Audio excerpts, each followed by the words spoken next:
genuine conversations with unique minds on the threats, the complexity, and the geopolitics shaping our world. This is the Entropy Podcast with Francis Gorman.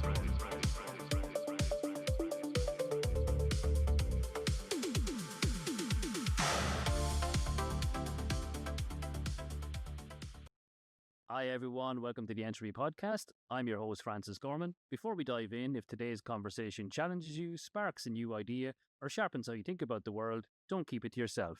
Subscribe, leave a review, and share this episode with someone who enjoys staying curious. Today I'm joined by Louise Davey, an executive leader and transformation architect whose work sits at the intersection of technology, organizational risk, governance, and systems dynamics. Louise works with large institutions to translate deep technical distribution into resilient operating models, effective governance, and measurable business outcomes. A former partner, CTO, and COO in financial services and IT consulting firms, Louise brings over 30 years of transformation experience within large, complex organizations. As founder and president of LDIQ, Louise advises boards, regulators, and executive teams on quantum readiness and the transition to post-quantum cryptography, with particular emphasis on execution excellence and enduring long-term value creation. Louise is the author of Quantum How, a guide for boards and executives to lead into the quantum era. Louise also holds a master's in physics from McGill University and is based in Canada. Louise, it's my pleasure to have you with me here today. Thank you, Francis. It's a thrill to be here. I've been looking forward to this, Louise, because we're kind of on the board, non-executive director trend at the moment in the quantum space. I think it's a really important area that hasn't been given the level of attention. Obviously, you've wrote a book about it, so you've recognized that gap. And I think, if you don't get your boards and your non-executives and your chief risk officers and, the people who control the revenue flow to the project streams in your organization on board with the need for quantum readiness, cryptographic resilience, you don't get funded. So this is a conversation that I kind of want to have with that lens attached for those individuals, that they can kind of pick this podcast up, have a listen, and kind of come away informed. So with that in mind, and in terms of how we're framing the conversation, I suppose, I think what I'd like to ask is, why should non-technical leaders care about quantum now? Yeah. Okay. Well, I guess I'd start it with why we have to get this beyond the technical leaders, right? I would sort of turn that question around. Why is this actually not a technology discussion? Because I think that's where we're getting stuck. I believe that there's, for very, very good reasons, this has been a technology-driven discussion for a very long time. It's been a cryptographic, it's been a quantum computing discussion, it's been a standards discussion, and I think that there's a risk is that we're kind of trapped in that specific paradigm right now. And we can't do much good just by convincing ourselves that this work needs to be done, that these are critical risks that are being generated. Because as you correctly point out, it's really that funding has to come from the executive layer of the organization. And guess what? They don't care about technology.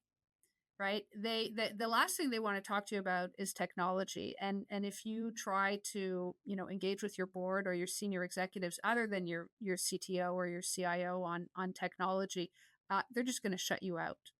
So one of the things that I've been promoting, and I'm not alone in this, but one of the things that I've been promoting is that really PQC is no longer post-quantum security is no longer a technology conversation. It is no longer a standards conversation. This is really an enterprise governance and transformation conversation that needs to be taking place.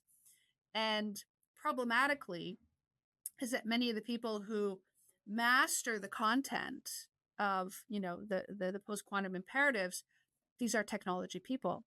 And so there's this gap between the people who understand what the problem is and the people who actually own and need to act on the problem. So the senior executive and board layer, where there's very little technical knowledge and actually very little interest in increasing that technical knowledge. And at the technology and the practitioner level, where there's this gap of, just the inability to communicate and to resonate with that group. And that is the biggest problem that we have today. Yeah. That makes a lot of sense. So I suppose in that regard, when you kind of bring that piece to life, when does quantum unreadiness become a fiduciary issue? Yeah, well, it is today. Okay. It is because if you think about it as a risk, the quantum readiness risk is quite unique. It is, the risk taxonomy and enterprise risk management practices and so on. These are concepts that were largely established, I'm going to say, like the late 90s and 2000s for operational risk. And it's evolved slowly, but mostly through like small evolutions and incremental changes. What I have been seeing as originally being an IT risk expert and a data risk expert, and then moving into the AI space and now quantum, is that the dynamics of modern day digital operations fundamentally challenge that standard taxonomy and risk management practices. And so they have not evolved effectively to meet them. There's so many problems and gaps in the operational risk management model today, because it was designed for static assets. It was designed for very clear and cut incremental ownership paradigms, where the dynamics of data, which is this kind of free flowing digital asset, and where the dynamics of the risk that quantum is bringing into place, they don't fit the model anymore, right? And so, from a fiduciary responsibility, this is really critical, because the quantum risk is different in many ways. And I'm going to say the first element of it, and there's really no other risk that's like this, is that it's time shifted.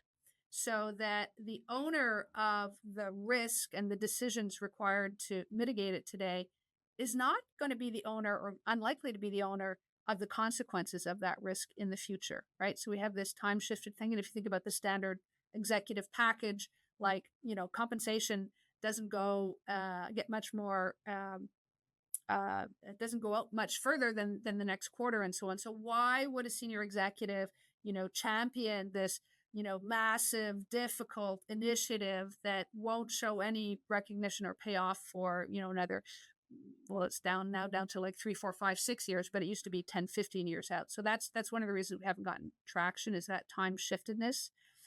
The other thing is ownership. So quantum is challenging the ownership notion of the risk management model, where, ownership could be tied to a physical asset. Ownership could be tied to a specific process, the risks related to that asset, the risks related to that process or activity. Now, the quantum risk is a risk at the infrastructure layer, the digital infrastructure layer, which permeates the entire organization and beyond the organization out into the ecosystem. And so there's no clear owner for that risk within the organization. Sure, IT and the security officer, they operationalize and monitor the risk, but they don't own it. Right? They don't own it. For governance to be effective, you need to be able to align accountability and authority. And they cannot be accountable because they don't have the authority to make the organization move on this risk. Right? So that's another place where it challenges the risk model.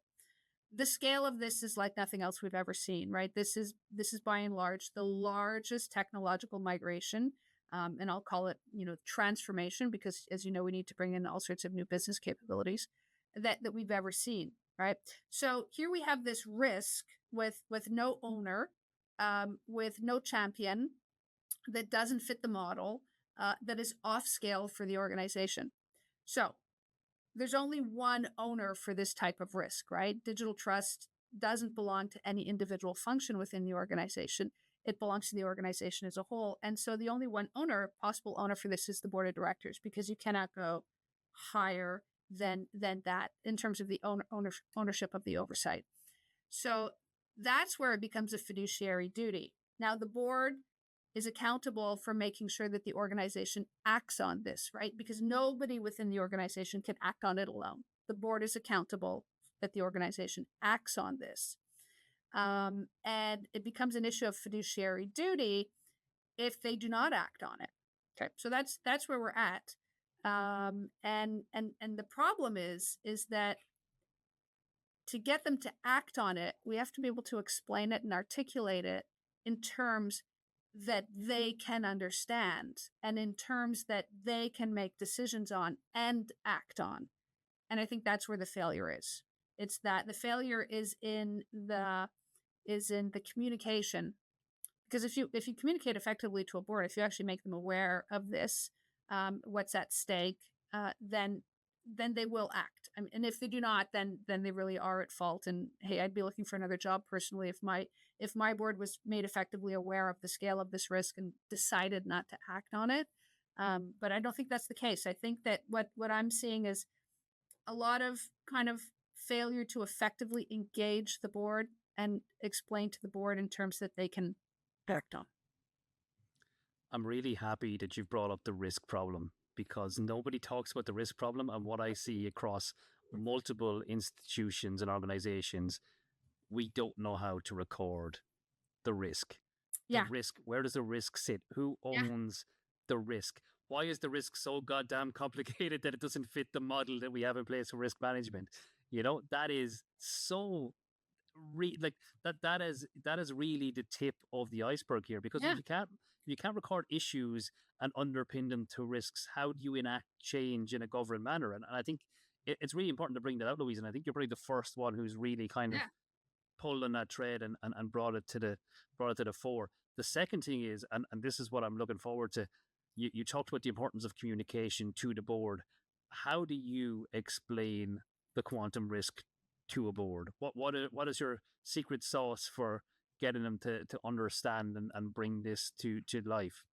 Yeah, sure. So let me address the first one about the risk and how it doesn't fit. So I gave you a couple of reasons why it doesn't fit, but and also the fact that there's many things that don't fit. Like we have been pretending that data fits the existing risk model, right? We have been assigning ownership to data and trying to assign risk owners to data. That's just so fundamentally wrong, right? That's why data governance doesn't work, has never worked. That's why it gives it such a bad reputation. Similarly, like we've had lots of practice runs, right? Similarly with AI, right? AI is still being in many organizations slated as an IT responsibility and an IT risk. And that is absolutely not the case, right? IT does not oversee autonomous decision making, right? That is much more, it's strangely much more in the area of HR than it is in IT, right? So we've constantly been trying to force all of these new paradigms into the existing model, and it has been quietly failing for a little bit of time. And then the quantum one really challenges it for the reasons that I already shared. So how do I explain this to the board? Like, what's the tactic? So I do publish a lot about this on my LinkedIn account. I try and share everything that I learn. I try to share as much as possible because truthfully, there's not that much time and there's a huge amount of work to get done and a huge amount of people to convince. And so, you know, if I can help move that forward in any way, I do. So how do I talk to boards? Well, I think it's important you have to really understand who's on the board. And I don't mean that like as individuals, but I mean the kind of the nature of the people who sit on boards. I think when you're doing communications, you have to understand that if you're a CISO or a CIO and you're communicating to the board, you're not communicating to another CISO or CIO, right? You're communicating to a very different beast. And so I actually do, you know, this kind of personas where I describe, do like workshops, and I publish on what's the typical board member like. So think about the typical board member. They're generally towards the end of their career. They've generally had a very illustrious career. They're generally very credible individuals. In most cases, I'm going to say they're also very curious people, and they're looking to engage. They're looking to help the organization. Really, that's what they want to do. And they're also looking to to protect their butts, right? Because we're especially in the U.S., right? We're entering these increasingly litigious kind of periods, and so I think you want to kind of engage with them at that level, right? So that they're an extremely credible person. They're curious. They want to know and understand. They need to exercise their fiduciary duty. They need to be very conscious of that. And then the last thing is they're there to make decisions. Okay. They're not there to approve a project. They are there to make decisions that you put in front of them. And those decisions are generally like related to what's the priority of this. And is this strategically the direction that we want to go in? So those are the buckets that you need. Now, none of those involve explaining technology. Okay, that's number one. So let's start at the credibility. So credibility is none of them want to end up on the front page, right? None of them want to ever be challenged in terms of their integrity and their quality of their leadership and decision making, right? So you have to present things to them in a way that allows them to act in a high integrity manner. Okay, so that's one piece. The second one is curiosity, right? So I never go to a board and just walk in and go all doom and gloom and just explain that the floor is about to fall out because of quantum risks and threats. I always start. Well, I'm a physicist in my early background, so I'll start with like a very short explanation of the technology, but mostly what the technology can do and all of the strategic value, and how this is going to transform many industries and so on. And I always, when I go into pitch an assessment, it's always an opportunity and risk assessment. So that's the other thing. Then when it comes to their fiduciary duty, I make that very clear. Okay, so I show fiduciary duty. What does that mean? I'd actually like to give a plug here for Darren Bender, who I think has done some really great work on this. Fiduciary duty, what that means is that I have acted with, I can't say it as well as he does. I have acted in a way that any high integrity individual would act with the information that has been made available to them, right? I've made decisions that are sensible in that context. So what do I need to do? I need to give them the information that makes it impossible for them not to move, right? And there is so much of that information out there, right? Like the G7 cyber group issuing warnings to the financial sector, FS-ISAC publishing roadmaps, and I really like a call from the heart, or cri de cœur, as we say in French, for the financial sector to get organized, all of the different security agencies, government security agencies publishing. Like, it is impossible now, if I were to put that information in front of a board and say, this is happening, right? Your own government here in Canada in April of this year, every government function has to publish its PQC migration roadmap and start reporting, right? So it's impossible for me to say, your government is moving on this. They are protecting citizens' data, and make you aware of this, and for you to say, that's not important. It's impossible. So I show them that, fiduciary duty must be acted on. Lastly, I make the decision easy for them. First of all, I tell them I need them to make a decision, right? Often people go into the board and they're presenting, and they go in and they just kind of present information. No, you have to go in specifically with the objective of engaging with the board on a specific topic and wanting a decision or an outcome from it, right? So what I do is I make that decision so easy for them that really, it's just like a walk down the garden path for them to listen to me, to get engaged, to get curious, to realize the fiduciary duty. And the decision is so obvious, right, that they have to make it. And so to do that, I give them all of the information that they need, right? I give them a high level risk assessment. I have some very scary slides. I have some very scary slides where I make a comparison between Y2K and 2008, the financial crisis, right? What's this going to look like? What is this going to look like, right? Is it going to look like Y2K? Are we all going to wake up on New Year's Day and have a nice champagne brunch? Or is this going to look like 2008, where, the entire banking sector, financial sector was on edge for, well over a year, where it was just daily crisis, VUCA conditions, volatile, uncertainty, complexity, and ambiguity. And that's what it's going to be. Like if you do not make this decision, if you do not approve this, then you are looking at a multi-year VUCA type situation where you're doing cybersecurity, crisis management, where you'll be lucky if you can keep your company up, if you don't get directly attacked. And I explain that to them, and then I fill in the blanks. This will cost approximately. This will protect X billions of dollars of revenue. This will take approximately this length. This is how I'm going to communicate progress to you. This is why the regulator is going to be happy with us. This is how you're not going to go to jail, right? So I give them all of this information so that, you leave with the answer you want.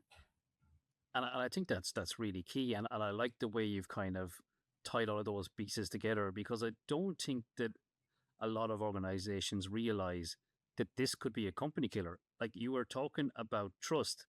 And if you get rid of the layer that provides trust, specifically in financial services and industries that absolutely rely on the trust layer, you're in significant trouble. I also love to mention to Darren. Darren's one of my biggest listeners, and I'm gonna have to get him on the show now after this, because he's been on to me a few times. So Darren, you're coming on soon. Yeah. And the guys in ProTech are doing great stuff at the moment. So look, it's a great shout out. Louise, when you go through that with the board, and I think I'm always careful with the Y2K analogy, because I think a lot of people go, yeah, but nothing happened. I was like, yeah, but nothing happened because so much work was done in preparation up to the day. What risks are boards exposed to now that they may not realize? Well, I mean, the obvious one is the harvest now, decrypt later, right? Because of that risk, and it's more than a risk, it's actually materialized, so it's currently an issue, right? So because of that, your organization is likely already not compliant with most privacy laws, right? That there's a failure to recognize that. There's this kind of thing like, this is something that's going to affect us in the future. No.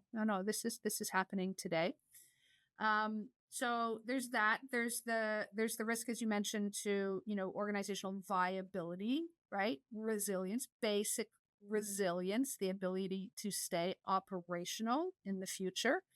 There's, particularly in the financial sector, there's the systemic nature of the risk, right? Because the banking sector is just so incredibly intertwined, right? That ecosystem is just so tight. And that's one of the reasons why the 2008 repercussions were so violent.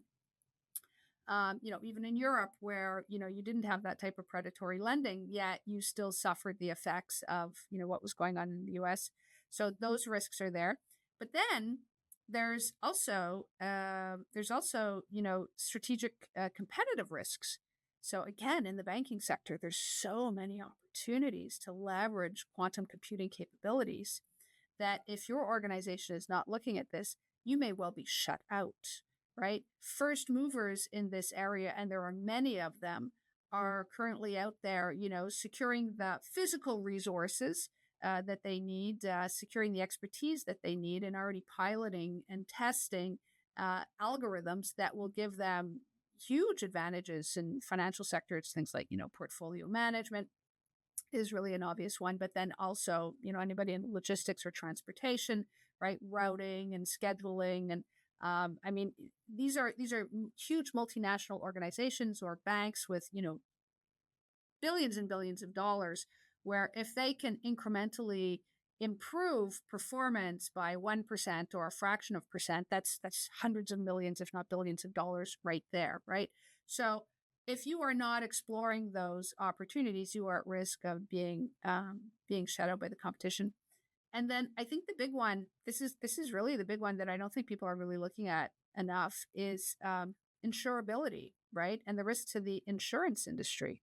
So they're not quite as connected as the banking industry, but they are connected in the sense that they share a loan, they share policies together.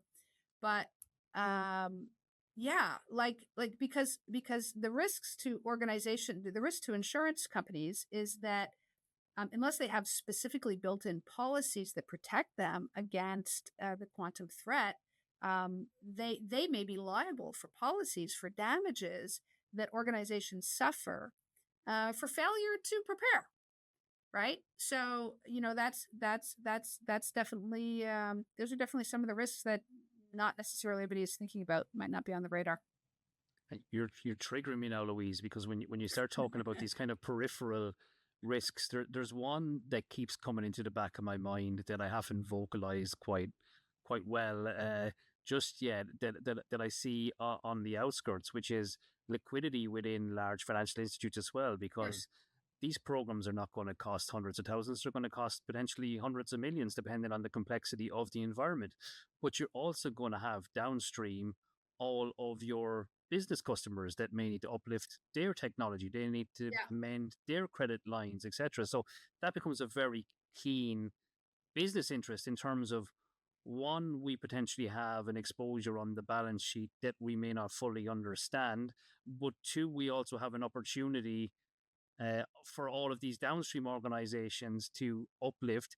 But if they don't uplift their cryptography, do they become liabilities on our balance sheet as well because their business model becomes unsustainable? It's this is how deep the complexity gets in these conversations. It can get a little bit overwhelming sometimes when you're trying to consider all the different levels of it. Absolutely. Yeah, absolutely. And we touched on it at the beginning, right? The scale of this is like nothing we've ever seen before, right? The scale of it, the systemic nature of it. Yeah, I think we're still navel gazing. I think we're still navel gazing a lot. And I think that, again, the conversation is still being driven by cryptographers, by, cybersecurity people who are really focusing on their scope and what they know and control. And yet, as you mentioned correctly, the reverberations are they're going to go out for, the ripple effect will be huge. Will be huge. Yeah, this is a global scale systemic risk, right, to the digital economy, the digital infrastructure. There's very few people who are going to be spared from this, unless you have a farm and some goats, which a friend of mine is thinking of buying. Because, unless you're totally off grid. And we haven't even talked about, Francis, right now we're talking about the digital economy and the digital processes in the world, but there's the physical world, right? There's the whole physical world, the whole built economy that is also going to be impacted by this, right? All of the manufacturers and all of the, the factory lines and all of the operational technology that is employed there. I'm giving a conference coming up soon with Bruno Couillard, who I think you probably know also. And it's called, we're playing with different terms, but it's concrete, steel, and cryptography, or concrete, machinery, and cryptography. Like, one of these layers is going to give, and it's going to take down the rest, right? There's issues of public safety, right? There's so many aspects of our life that are digitally controlled. And simple things like your home security office, your home security setup, your Bruno points out pacemaker. That's because he's of a certain age, as we say. My big scare is elevators in a high tower complex. So, I mean, all of these things need to be upgraded, right? And in the operational technology side, it's even, the timelines are even longer and scarier because most of that equipment was never designed to be upgraded. Whereas, we know from an IT perspective that upgrades happen every 2 or 3 years and we kind of roll with it. But in the operational technology side, the firmware side of things, generally the lifetimes when these products are deployed is like at least 10 or 20 years. And they may not be able to even accept the upgrade of their cryptographic systems. So it's big. It's huge. It's going to really touch. People haven't woken up to this yet. It's really going to touch every aspect of our digital and many aspects of our physical lives. Yes, so that's a bit terrifying, Louise. When you said elevators, I got this. Do you know those dreams where you fall asleep where you're falling and there's no one to catch you? I'm so sorry. I did get a free fall moment there for a couple of seconds. I think I feel a bit queasy after it, but I think that brings it to life in real terms. That cryptography not only protects the trust elements, but also a lot of the authentication and authorization components that are heavily embedded into OT and other systems. So that is, that's probably the best analogy I've heard so far. Oh, my elevator pitch is it could be in free fall if we don't upgrade the hardware. Yeah. I think that's good. Yeah, I want to say, like, I have gone through my dark phase on both AI and this. Like, I have spent nights like in the fetal position on the floor, like, oh my God, right? This is actually coming. And I remember one day I actually walked home to the house to my husband. I said, "Sell everything, just sell everything. We're gonna like buy a farm or something." But then I pull myself out of that and no, the world will go on. No, all of this, must continue. We must have resilience, and there's so much good work happening. And humankind has proven itself over and over again to be able to navigate these situations, not necessarily elegantly, but we have demonstrated that we can pull ourselves through. But honestly, we really need to get it together, though. We really do need to get it together. Yeah, the same way we did with Y2K, and I always start by framing Y2K as we deride that situation, but really we should applaud that. That is just really an incredible example of a coordinated global initiative that saved the day. And I think that gets lost a lot, but it is very true. The amount of spend and work that went into making sure Y2K didn't happen was astronomical when you read back on it in terms of the effort. Yeah. Louise, I want to ask you a bit about enduring long-term value creation. I suppose we talk a lot at boards about the risk and the position within an organization, but there's a value edge here. Can you talk to me about that also, please? Yeah, absolutely. So there's the first one, which I spoke to already, which is really the strategic opportunities to leverage this new computing capability.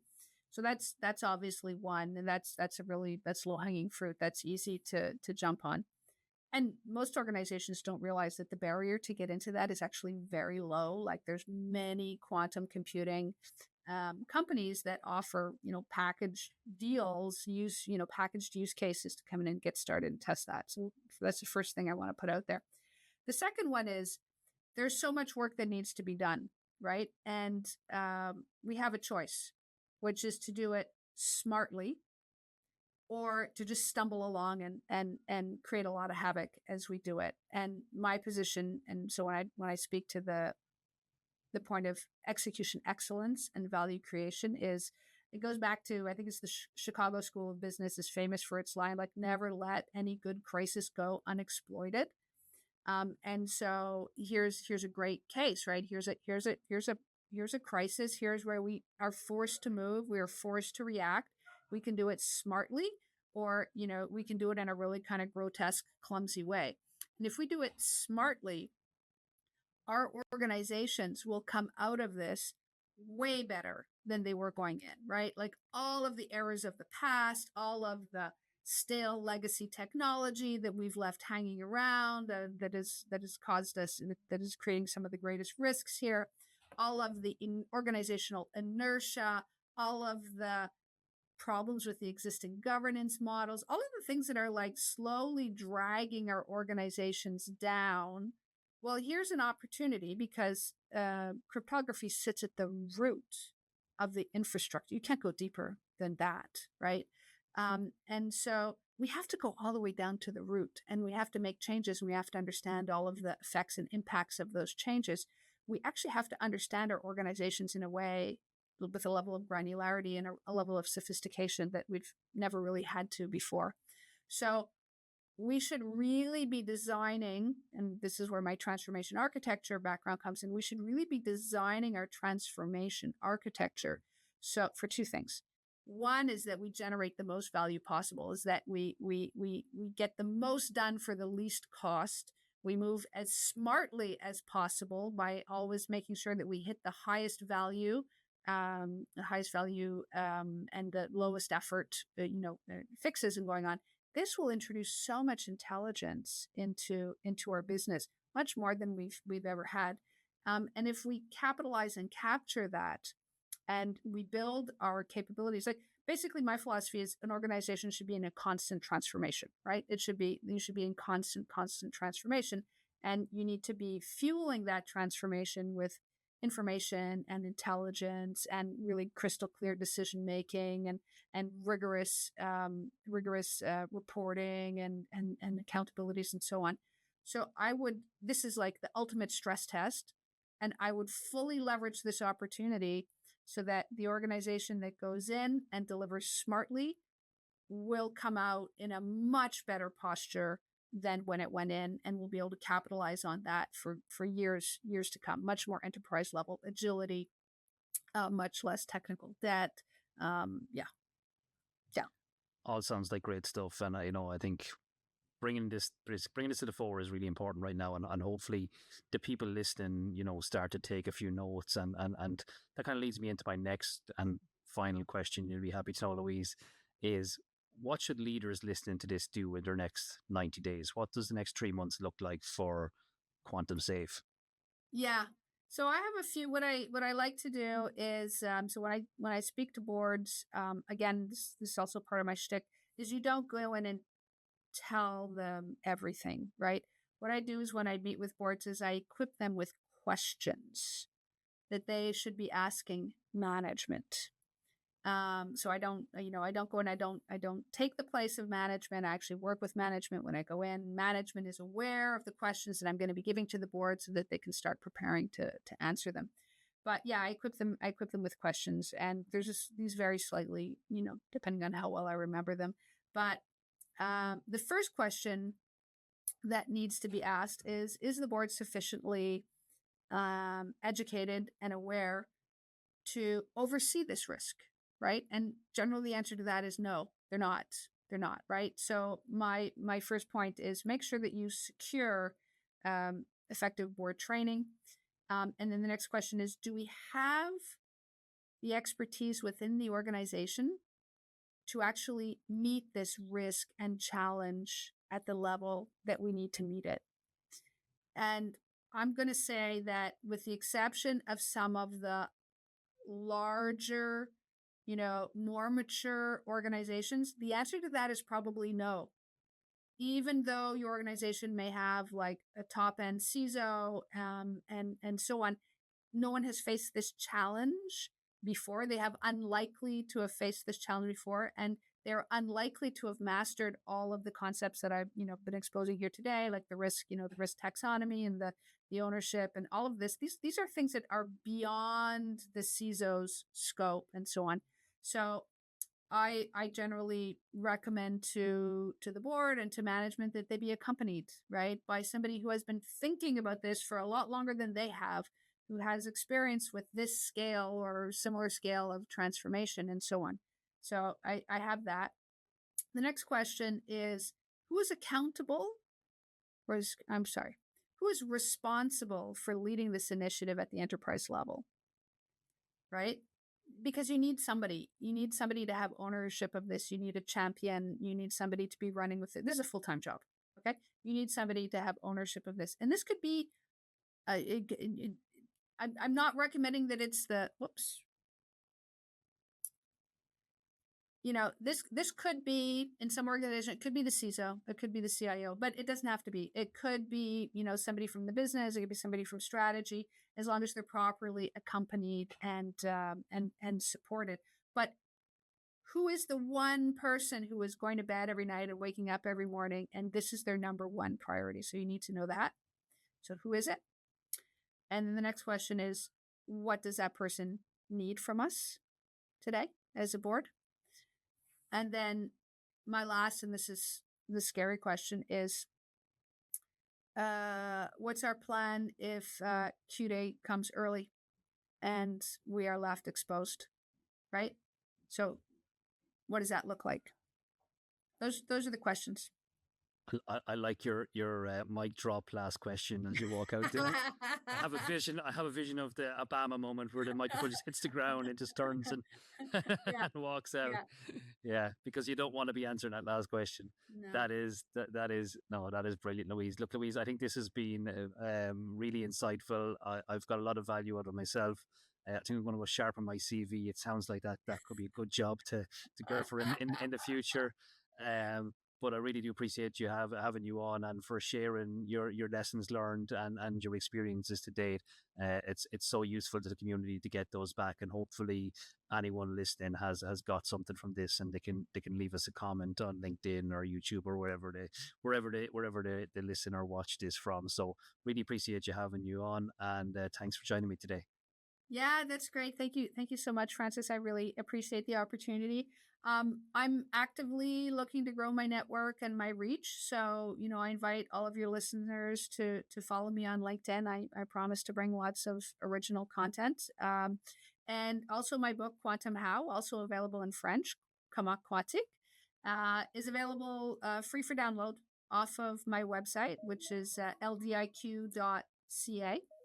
And feedback on that is it's been, tremendously positive. And so it's very accessible. It covers a lot of the elements that we've discussed today. And I'd invite anybody to download that and to read it. Just that we say the book is available piece again, just so I can quit out the alarm. Oh, so sorry. Oh, yeah. So I would also invite all of your listeners to download my book called Quantum How, also available in French, Comment Quantique. And this is available for free off of my website, which is ldiq.ca, ldiq.ca. Feedback has been very positive today. I'll be honest, it's a bit of a page turner. So make sure that you have maybe an hour or two ahead of you, because you might not want to put it down. I will commit to that, as I read it going through London Airport, Heathrow Airport, not so long ago, Louise, after you sent me the link. And what I'll do is I'll stick the link into the description for anyone who wants to find it directly from your phone or laptop, etc. But Louise, it's been great having you on, and thanks for spending time with me today. Thank you so much, Francis, and thank you for the good work that you're doing and helping to get the message out and with the communications around this. Thank you. Bye.